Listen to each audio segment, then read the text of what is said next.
12절로 14절의 말씀, 그러나 지난주의 말씀과 이어지는 말씀으로 함께 말씀을 나누도록 하겠습니다. 12절로 14절의 말씀 함께 봉독하겠습니다. 그러므로 형제들아, 우리가 빚진 자로 돼 육신에게 져서 육신대로 살 것이 아니니라. 너희가 육신대로 살면 반드시 죽을 것이로되 영으로서 몸의 행실을 죽이면 살리니 하나님의 영으로 인도함을 받는 사람은 곧 하나님의 아들이라.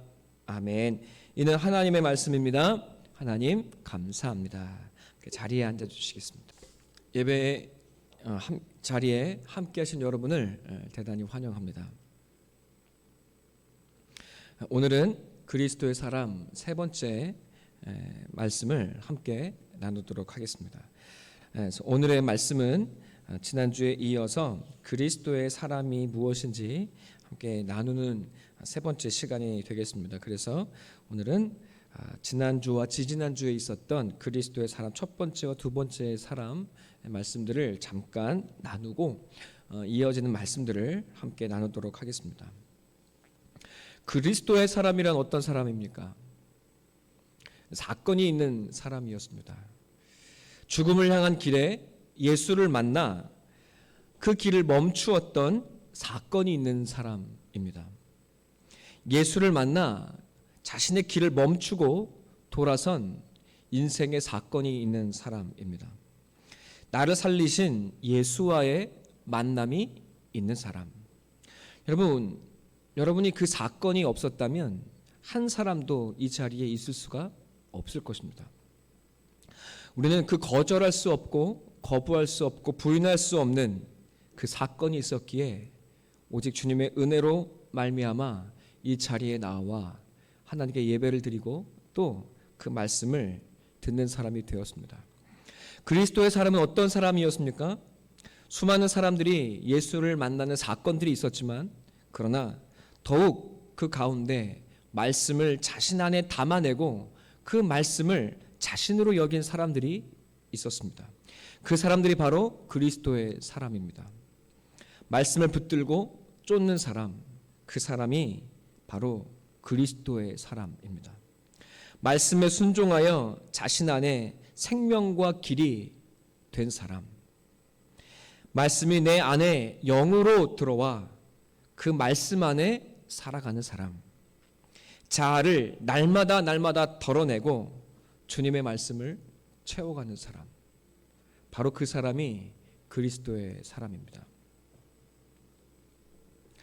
세상을 가득 채웠던 모세가 그 인생만큼 자기를 비워내야 했던 광야를 살았던 것처럼 여러분, 그리고 그 80년이 지나고 나서야 그리스도의 말씀을 쫓아 백성을 인도하는 사람이 모세가 되었던 것처럼 여러분, 그리스도의 사람은 자신의 삶을 멈추고 주님의 길을 붙쫓으며 날마다 자신을 덜어내는 사람, 바로 그 사람이 그리스도의 사람이었습니다.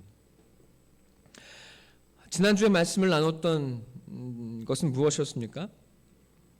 그리스도의 사람은 그래서 예수와 자신을 다른 존재로 여기지를 않습니다. 난 곧 예수요, 예수는 곧 나 자신이라고 여기는 사람이 바로 그리스도의 사람입니다. 그 사랑이 나를 붙들고 그 사랑이 내 안에 살기에 도무지 나는 죽고 내 안에 예수가 사신다고 밖에 말할 수 없는 그 사람, 그 사랑에, 그 말씀에 붙들려 내가 예수가 되어진 사람, 그 사람이 바로 그리스도의 사람입니다. 예수의 죽음이 나의 죽음이 된 것입니다. 죄인의 몸은 예수와 함께 못 박혀 죽었음을 믿는 사람입니다. 이것이 예수가 이 땅에 오셔서 우리를 위해 이루신 일이기 때문에 그렇습니다. 예수가 이 땅에 어린 양으로 오셔서 모든 인류의 죄를, 온 세상의 죄를 감당하고 십자가의 제물로 죽으셨습니다. 그 십자가의 사형에 이루어졌을 때 온 인류는 그 안에 함께 죽었습니다. 이것이 하나님께서 인류를 구원하시는 하늘의 방법이고 뜻입니다. 하나님은 온 인류를 예수 그리스도 안에서 그렇게 건지시고 구원하십니다. 그러나 그것을 믿음으로 받아들이고 그 죄악된 존재가 예수 그리스도와 함께 십자가에 못 박혀 죽었음을 믿음으로 인정하고 이제 그 죄인으로 사는 자가 아니라 예수가 주신 새로운 생명으로 살아내는 자, 그래서 하나님이 이루어 놓으신 법적인 구원의 역사가 내 삶에, 내 존재에 실제가 되어지도록 마음을 열고 그 믿음을 따라 살아내는 삶, 그 실제를 살아내는 존재, 그 사람이 바로 그리스도의 사람입니다. 몸은 죄로 말미암아 죽는다는 것이 무엇입니까? 죄인으로 죽임당하신 예수, 그 안에 이미 내가 죽었음을 깨닫는 것입니다. 그래서 죄인된 나를, 예수의 죽으심이 죄인된 나를 심판하고 이미 하늘의 사형을, 하늘의 심판을 이루셨다는 것을 깨닫는 것입니다. 그래서 하나님의 눈에 이 땅에 더 이상 그 죄악으로 살아가던 내가 죽어 있음을, 하나님은 그 존재가 이미 죽어 있다고 여기신다는 사실을 믿음으로 받아들이는 사람. 아, 죄인된 내가 이미 죽었구나. 여러분, 이 고백을 날마다 올려드리는 사람. 내가 이미 죽었다면 죽은 나를 위해 살아갈 사람이 누가 있겠습니까? 죽은 나, 이 시체와 같은 나를 붙들고 나를 꾸며댈 사람이 누구이겠습니까? 예수의 죽음에 내가 들어가 있음을 깨닫고 죽음에 연합한 사람, 그 사람이 바로 그리스도의 사람입니다. 그토록 자신을 미워하고 하나님 앞에 말씀 없이 살아가는 나는 죄인이요 원수일 수밖에 없는, 소망 없는 죽음의 존재라는 사실을 깨닫고 그 믿음으로 살아갈 때, 여러분, 주님은 내 안에 전혀 새로운 나를 이루어 가시기 시작하는 것을 깨닫게 됩니다. 이것이 바로 성도의 삶이요, 우리의 삶을 통해, 우리의 인생의 수업을 통해 하나님께서 우리에게 깨달아가게 하시는 것입니다. 이제 그렇다면 사는 것은 무엇입니까?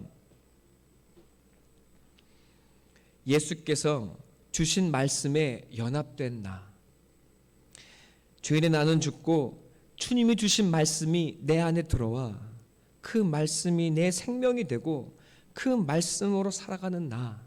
여러분, 그래서 말씀을 쫓는 새로운 나, 내가 새롭게 되었다는 사실을 깨달은 사람. 여러분, 그래서 그 말씀이 곧 나의 영이 된 사람, 그 사람의 영은 주님 안에 살아 있습니다. 그리고 그 내가, 내 속사람이 그 말씀 안에 살아갈 때 우리의 영은 살아있는 자로 하나님 앞에 드러나게 됩니다. 조회란 뜻이 무엇이었습니까? 우리의 영이 하나님 앞에 살아있다는 뜻이었습니다. 하나님께서 우리를 볼 때 우리는 언제 의롭습니까? 내가 무엇인가를 많이 하고 잘하고 그리고 많이 봉사하면 하나님께서 우리를 의롭게 보시겠습니까? 아닙니다. 하나님께서 우리를 의롭게 보시는 것은 하나님이 내게 주신 예수 그리스도의 말씀을 믿고 순종하는 것, 오직 그 말씀 안에 나의 삶을 살아가는 것, 그것이 하나님이 보시는 의입니다. 내 속에 살아난 영이 말씀 안에서 말씀을 믿음으로 살아갈 때 영은 의로 말미암아 살아있는 것이라고 10절은 이야기하고 있었던 것입니다. 이 말은 내 영, 내 속사람은 오직 믿음으로만 살아갈 수 있다는 말입니다. 여러분, 예수님은 보이지 않지만 말씀이 내 안에 생명이 되고 그 예수의 말씀으로 사는 사람이 되었다는 말입니다. 이제 성도는 돈으로 살 수 없습니다. 이제 성도는 학벌로 살아갈 수 없습니다. 성도는 믿음으로 살아갑니다. 성도는 말씀으로 살아갈 수 있습니다. 여러분, 돈이 아무리 많아도, 좋은 직장을 가져도, 아무리 좋은 사람을 만나도 이 세상이 주는 불안과 초조함을 이기지 못합니다. 그러나 주님의 말씀이 우리 안에 살아있을 때 그 말씀이 우리를 든든히 세워가고 또 우리는 그 안에서 진정한 평강을 누릴 수 있습니다. 그리스도의 사람은 어떤 사람입니까? 예수의 죽음과 하나 되어 죄인된 나의 죽음을 선포하는 사람입니다. 그러니 어찌 세상의 욕심과 정욕을 따를 수 있겠습니까? 어찌 내 이름과 내 야망을 쫓을 수 있겠습니까? 어찌 나를 이루기 위해 살아갈 수 있겠습니까? 그리스도의 사람은 어떻게 살아갑니까? 오직 말씀과 삶을, 예수의 말씀과 예수의 삶을 내 생명과 나의 삶의 사명으로 여기며 살아갑니다. 오직 예수의 말씀을 믿음으로 그 말씀을 쫓아 살아가기 위해 오늘 하루 부단히 애쓰고 또 그 말씀을 의지합니다. 보이는 세상이 아니라 보이는 것을 얻기 위해 불철주야 노력하는 삶이 아니라 여러분 보이지 않는 말씀을 믿음으로 살아가는 사람입니다.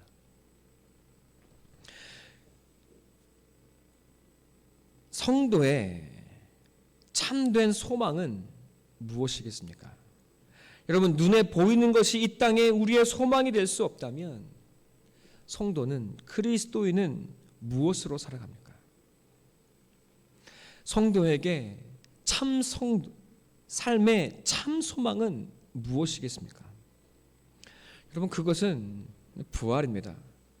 부활의 몸을 본 베드로에게, 부활하신 예수를 본 베드로에게 이 땅의 것은 아무런 의미가 없습니다.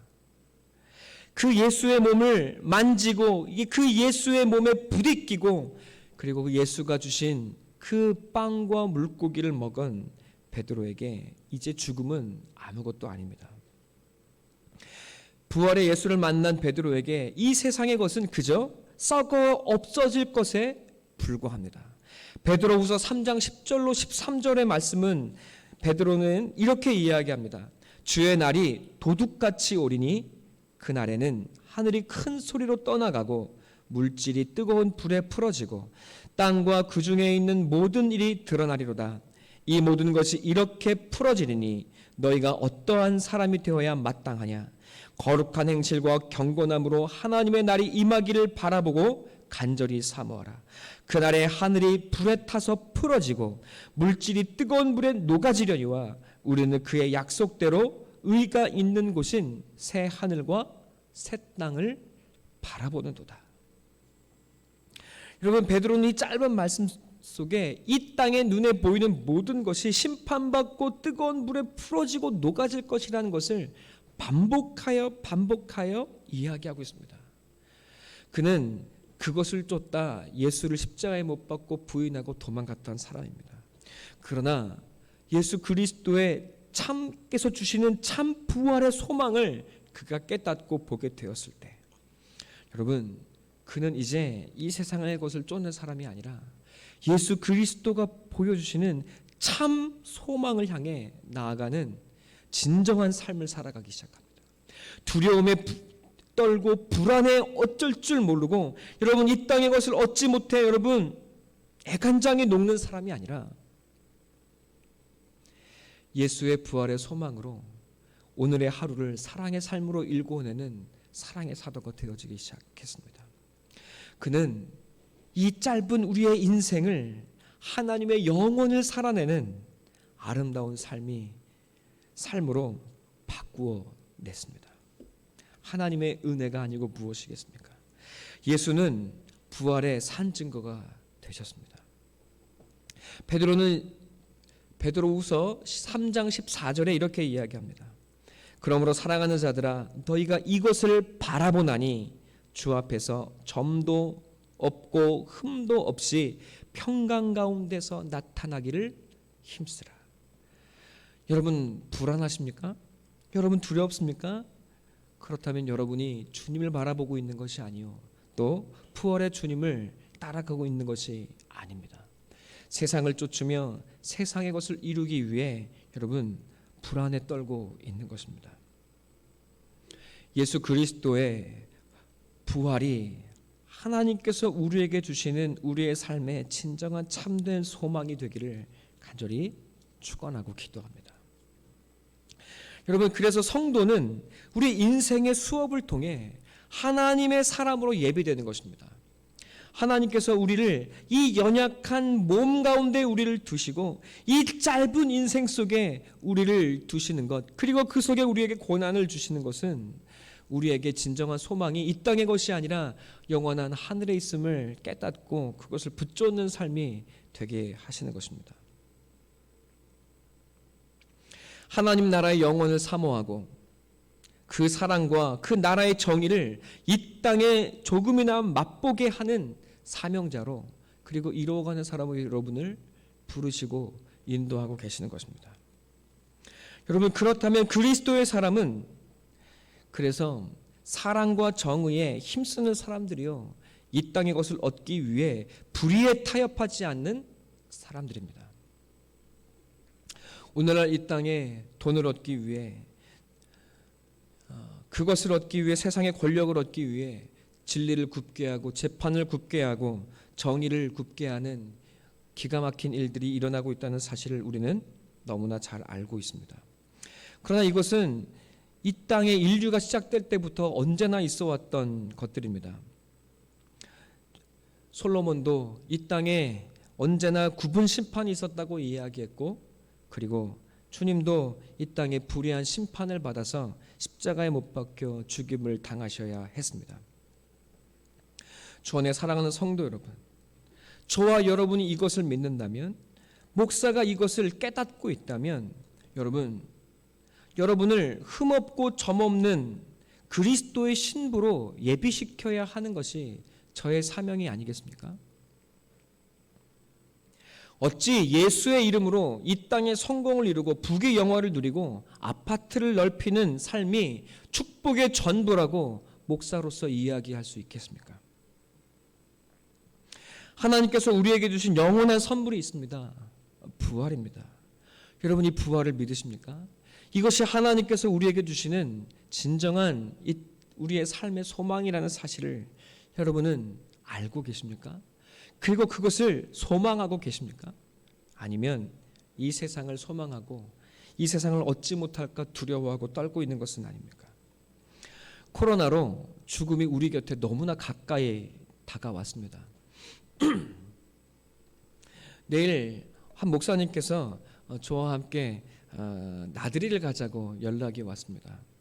사모님께서 사모님께서 잠시 자기에게 자유를 허락해 주었다는 거예요. 근데 그 시간을 저와 함께 보내시고 싶다고 저와 함께 밥을 먹자고 이렇게 부르셨어요.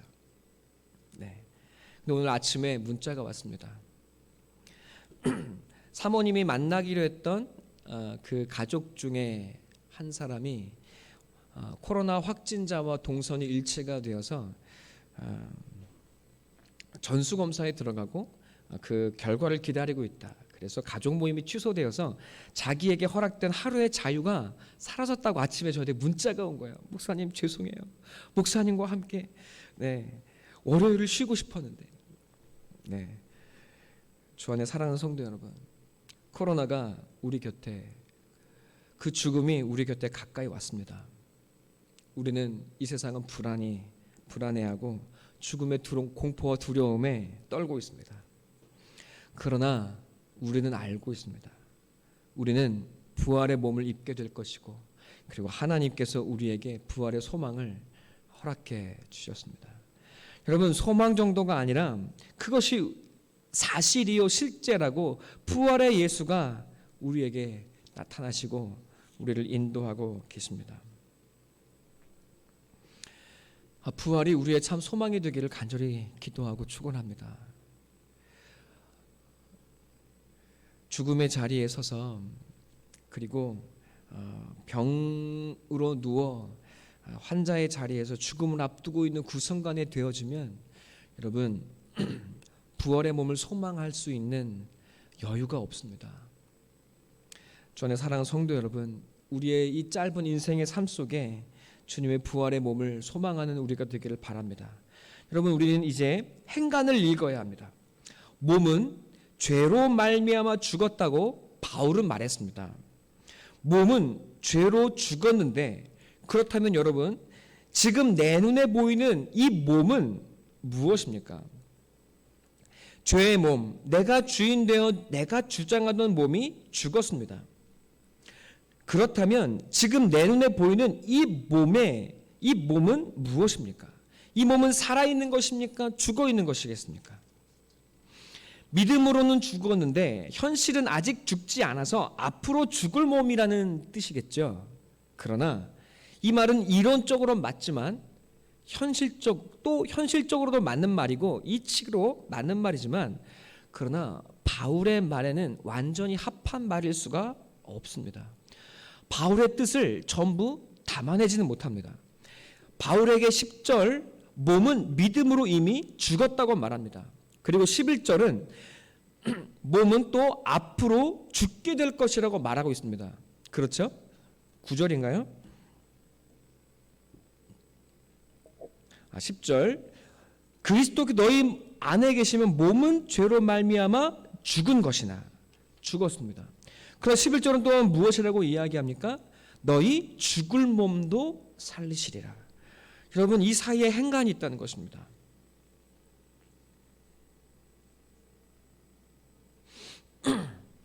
여러분, 이 말의 뜻이 무엇입니까?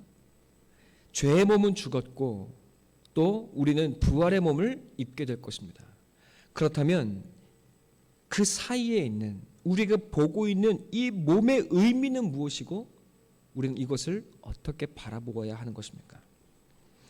여러분, 이것을 알아야 합니다. 이 몸은, 지금 우리의 눈에 보이는 이 몸은 그저 아직 죽지 못한 몸이 아니라 주님께서 주신 주님의 말씀의 도구로, 주님의 의의 도구로 드려야 하는 주님이 주신 새로운 몸입니다. 여러분, 그래서 이 몸은 주님이 주인이신 몸이요 내 것이 아닙니다. 말씀을 섬겨야 하는 몸이요, 이웃을 돌보아야 하는 몸이요, 공동체를 세워야 하는 몸입니다. 그리스도의 사람은 누구입니까? 몸을 위해, 몸을 그리스도를 위해, 그리고 내 삶을 그리스도를 위해 내어드리는 사람입니다. 여러분은 지금 무엇을 위해 몸을 쓰고 있습니까? 여러분의 삶의 목적과 이유는 무엇입니까? 여러분은 몸을 위해 살고 있습니까? 아니면 몸을 주님을 위해 드리고 있습니까? 여러분의 몸을 주님을 위해 사용하고 계십니까? 여러분의 몸과 삶을 이웃과 교회와 지체를 위해 사용하고 계십니까? 여러분은 몸이 더 편하고 몸을 더 섬기는 그런 신앙을 살아가고 있는 것은 아닙니까? 죽었다고 여기면서도, 머리로 죽었다고 여기면서도 몸을 위해 살아가고 있다면 여러분, 우리는 또다시 육신을 쫓아 육신을 따라 살아가게 되는 것입니다. 이것이 거듭난 성도에게 찾아오는 위험입니다. 몸을 위하는 것이 무엇이 죄라고 볼 수 있겠습니까? 죄를 짓는 것입니까? 아닙니다. 조금 더 편한 게 무엇이 죄가 되겠습니까? 그것이 또 무엇이 나쁘겠습니까? 그러나 그것은 의가 아닙니다. 주님 안에 주님을 더 깊이 알아가는 사랑의 삶을 이룰 수 없습니다. 주님 안에서 자라갈 수 없고 주님의 형상이 되어질 수가 없습니다. 그런 삶은 영적으로는 지극히 가난한 삶을 살아가게 되는 것입니다. 아이고, 오늘은 코로나 때문에 오늘은 교회를 못 가네. 아우, 안타까워. 말과 입은 안타깝다고 말하는데 여러분의 몸과 얼굴은 편안함과 만족과 기쁨에 웃음을 짓고 있지 않습니까? 마스크를 딱 쓰고 있으니 눈으로는 슬퍼요, 눈의 표정을 보이는데 입으로는 오늘 편하다, 오늘 집에서 푹 쉴 수 있겠구나, 여러분 노래를 부르고 있는 것은 아닙니까? 이것이 예수 안에서 죽고 주님 안에 살아간다고 살아가는 이 땅의 많은 거듭난 성도들의 넘어지는 모습입니다. 이건 죄가 아니지, 이 정도는 뭐 어때? 여러분, 그러나 내 몸을 의의 도구로 들여지지 않을 때 몸은 나의 주인 노릇을 하기 시작합니다. 내가 주님을 위해, 말씀을 위해, 이웃을 위해 내 몸을 쳐서 내 몸을 의의 도구로 들이지 않을 때 여러분, 몸은 우리의 삶의 주인 노릇을 하기 시작하고 우리는 저절로 조금씩 육신을 쫓아 살아가기 시작하게 됩니다. 여러분이 몸을 섬기다 신랑을 맞이하지 못한 성 밖으로 쫓겨난 열처녀가 되지 않게 되기를 목사로서 저는 간절히 바라고 기도합니다. 여러분 안에 있는 그 성령의 등불을 꺼뜨리지 않게 되기를 바라고 축원합니다. 여러분의 몸은 말씀을 섬기고 동시에 세상을 섬길 수가 없습니다. 우리의 몸은 도구이기 때문입니다. 몸은 여러분의 영의 도구요, 여러분의 존재를 드러냅니다. 여러분의 몸이 주님의 말씀과 공동체를 그리고 주님을 섬기고 있지 않다면 그것은 여러분이 세상을 쫓고 있다는 것을 의미하는 것입니다. 아니에요, 목사님. 제 마음은 주님을 섬기고 있어요. 아니요. 그렇게 말하는 것은 스스로를 속이는 것입니다. 주님은 자신의 몸을 찢어 우리에게 주셨습니다. 그리고 자신의 몸을 사용하셔서 십자가에서 우리의 죄를 사하셨고 그 몸으로 우리에게 자신을 나누어 주셨습니다. 주님의 섬기는 몸이 없는 섬김이 아니었습니다. 우리의 섬김은 몸이 없는 섬김이 되어질 수가 없습니다. 우리가 준 상처를 주님은 도리어 자신을 주시는 사랑으로 바꾸어 내셨습니다. 주님은 자신의 몸을 찢어서 우리에게 주셨습니다. 우리가 주님을 때리고 찢었을 때 도리어 주님은 그것을 기꺼이 받으시고 자기를 찢어 우리에게 허락해 주셨습니다. 주님을 위해, 이웃을 위해, 교회를 위해 여러분 지금 내 몸과 마음이 상하고 있지 않다면 여러분은 그저 나를 위해, 내 자아를 위해 살아가고 있을 뿐입니다.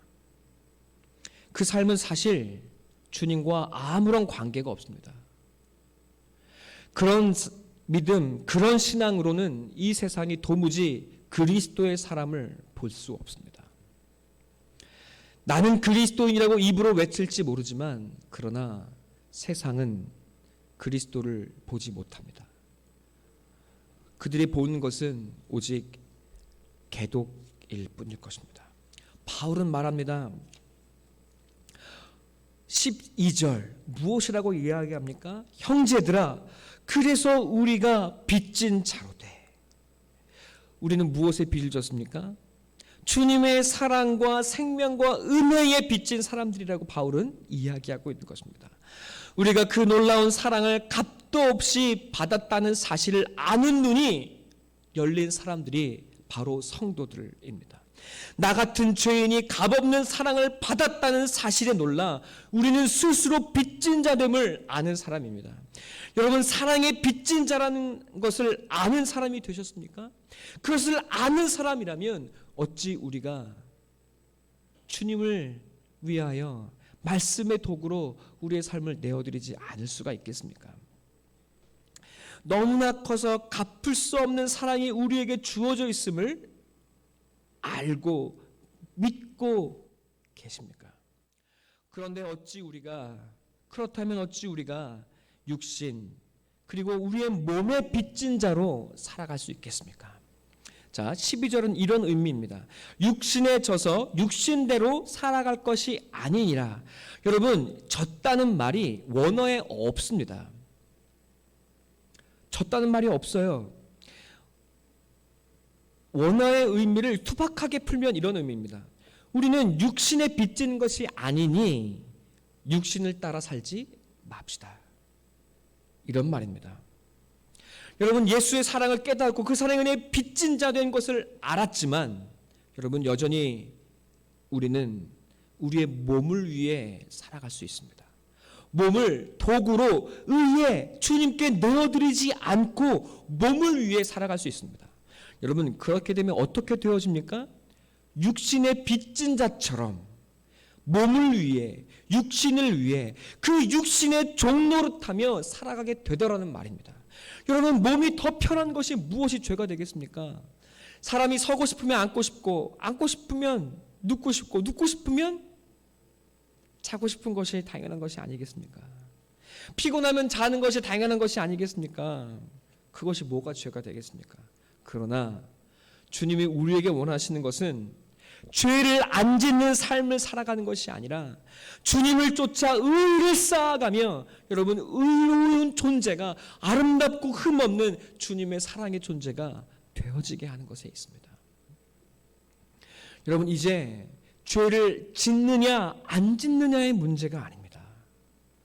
나의 삶이, 내 이 빛투성이인 죄악의 나 같은 삶이 새롭게 지으심을 받아 이 몸이 죄의 도구가 아니라 하나님 앞에 한번 아름답게 쓰임받는 의의 도구로 살아내보는 인생, 죄의 도구가 아니라 나 같은 인생도 주님의 도구가 되어 하느님의 동역자가 되어 우리의 짧은 이 인생을 아름답게 한번 빛내보고 살아가는 삶, 하나님이 우리를 부르신 의로운 삶입니다.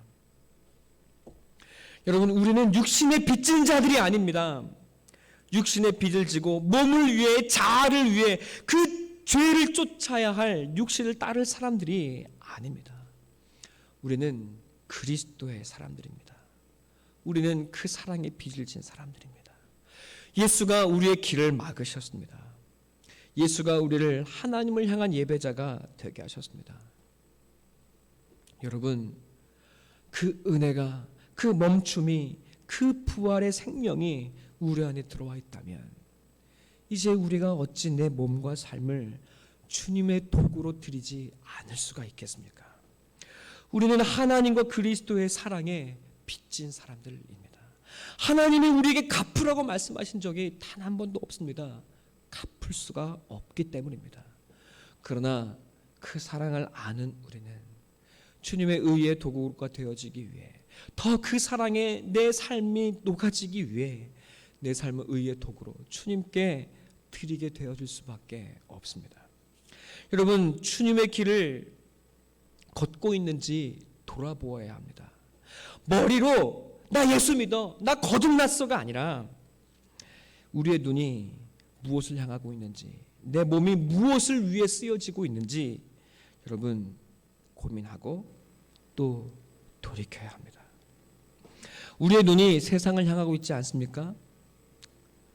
여러분 주님을 바라보고 계십니까? 여러분이 말씀의 길을 순종으로 걸어가고 있는지 잠시 멈춰서서 돌아보셔야 합니다.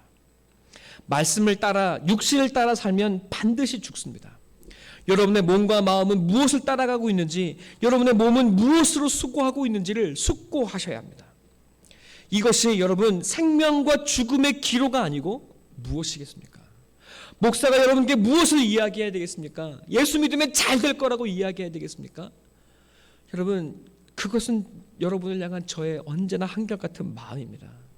그러나 여러분의 영이 경성해지기 위해, 여러분 영원한 생명을 얻기 위해 저는 여러분을 때로 혼내기도 하고 또 여러분에게 거친 이야기를 해야 합니다.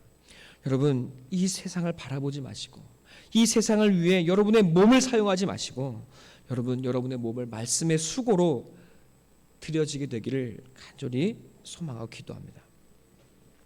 요새 벼락거지라는 말이 유행하고 있습니다. 무슨 뜻인지 이해가 되십니까? 벼락부자가 아니라 벼락거지. 여러분, 때를 놓쳐서 아파트를 사지 못한 사람이 이제는 아파트 값이 너무 올라서 아파트를 살 수 없어 여러분 자기 집이 없는 사람들을 일컬어 벼락거지라고 사람들은 이야기한답니다. 이 땅에 자기 집 한 채 갖지 못한 사람들은 거지라는 말입니다. 저는 거지입니다. 네. 이 땅의 사람들은 벼락거지가 되어서 슬퍼합니다. 그 아파트, 네 몸 하나 누일 아파트를 얻지 못해 슬퍼하고 좌절감을 경험하고 나는 집조차 하나 갖지 못하는 사람인가, 나 자신에 대한 땅바닥에 꺼지는 자존감을 경험하고 있는지 모릅니다. 주 안에 사랑하는 성도 여러분, 그러나 하나님이 여러분이 벼락거진 것을 기뻐하십니다. 하나님 말씀하십니다. 요한복음 13장, 영원한 하나님의 집, 그 나라에 여러분의 집이 예비되어 있다고 말씀하십니다. 몸을 누일 아파트에 기뻐하고 슬퍼하지 마십시오. 아파트와 몸의 종이 되지 마십시오. 여러분, 때가 되면 여러분의 삶이 아름답고 복되게 하실 것을 믿으십시오.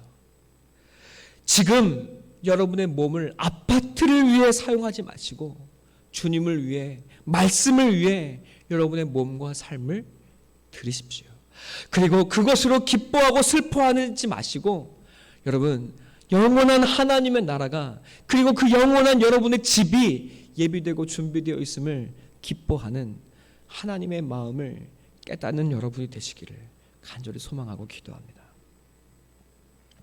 주 안에 사랑하는 성도 여러분, 십자가의 증인이 되시고 여러분의 몸을 주님의 손과 발이 되게 하십시오. 그리고 섬기는 삶을 살아가십시오.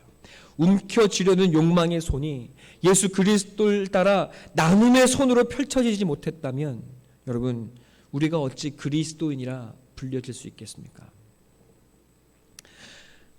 그리스도의 사람이 되셨습니까? 마음으로 믿어 의에 이르고 입으로 신하여 구원에 이릅니다.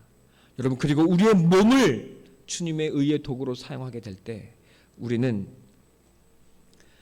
하나님의 아들로 나타나고 드러나기 시작합니다. 하나님의 의에 충만한 지경에 이르게 되고 더 깊은 하나님의 말씀의 깊이에, 또 예수 그리스도의 장성한 분량에 이르게 되기 시작합니다. 여러분의 몸을 말씀의 도구로 들으십시오. 여러분, 우리의 몸을 주님의 의의 도구로 함께 들으십시다. 그러기 위해 가정을 세우고, 그러하기 위해 열심히 공부를 하시고, 그러하기 위해 여러분의 삶의 일들을 감당하시고 여러분의 직장의 일들을 감당하십시오. 그리고 여러분의 몸을 사용해서 그 사람들을 섬기고, 그리고 가족을 섬기고, 여러분 교회의 지체들을 돕고 섬기십시오. 그런 삶을 살아갈 때 여러분은 때로 이 땅에서 주님의 고난과 주님의 상처와 십자가의 아픔이 무엇인지를 깨닫게 될 것입니다. 그러나 그 십자가가 세워지는 여러분의 삶의 자리에서 사람들은 하나님의 아들이 오늘날 이 땅에 나의 곁에 살아있음을 보게 될 것입니다. 내가 그리스도의 사람만이 아니라 하나님의 아들로, 몸을 입은 하나님의 아들로 그 곁에 살아있음을, 여러분이 하나님의 아들이었다는 사실을 그들은 깨닫게 되고 고백하게 될 날이 올 것입니다. 여러분, 그것이 전도이고 그것이 복음의 증거자로 사는 것이 아니고 무엇이겠습니까? 여러분, 입으로는 예수 믿어라, 예수 믿어라 말은 기똥차게 하는데 그 손에 쥐어진 욕망 하나 내려놓을 줄 모른다면 여러분, 이 땅의 작은 아파트, 이 땅의 작은 욕심 하나 이루지 못해 눈물을 흘리는 사람이 되어졌다면 여러분, 어찌 우리의 모습을 통해 사람들이 하나님의 아들을 볼 수가 있겠습니까? 우리 안에 있는 그리스도가 여러분의 몸과 삶을 통해 하나님의 아들로 드러나게 되기를 간절히 소망하고 기도합니다. 내 안에 예수 품었다고 고백하는 그 자리에서 만족하지 마시고, 여러분 이 세상의 자리에서 하나님의 아들로, 살아있는 하나님의 아들 작은 예수로 나타나고 드러나는 여러분이 되기를 간절한 마음으로 소망하고 기도합니다. 목사는 아무리 살아봐야 여러분 목사니까 당연한 거지라고 이야기합니다. 그 영광을 저는 어쩌면 누리지 못할 수도 있습니다. 그러나 여러분은 이 죽음과 죄악의 세상에서 하나님의 아들이 무엇이라는 것을 드러낼 수 있는 아름답고 놀라운 기회를 부여받았습니다. 여러분의 몸을 그리스도를 위해 사용하고 쓰시고 수고하고 여러분의 몸을 하나님께 드리십시오.